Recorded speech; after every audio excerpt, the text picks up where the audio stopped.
E se eu te dissesse que a história que conhecemos foi apagada, que existiu um império global avançado, com tecnologia que desafiaria tudo que sabemos hoje? A Grande Tartária, um império misterioso que supostamente dominava o mundo antes do século XIX.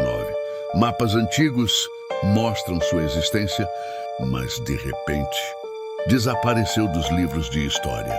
Arquiteturas imponentes pelo mundo parecem muito mais avançadas do que as ferramentas disponíveis na época.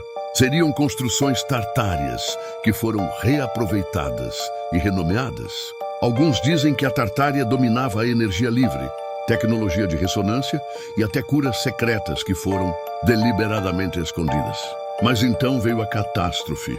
Uma lama misteriosa teria soterrado cidades inteiras, enterrando o império e apagando seus rastros.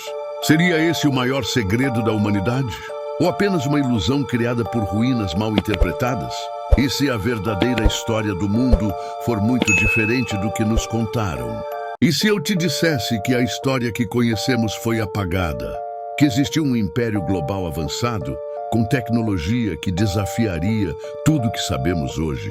A Grande Tartária, um império misterioso que supostamente dominava o mundo antes do século XIX. Mapas antigos mostram sua existência, mas de repente desapareceu dos livros de história. Arquiteturas imponentes pelo mundo parecem muito mais avançadas do que as ferramentas disponíveis na época. Seriam construções tartárias que foram reaproveitadas e renomeadas.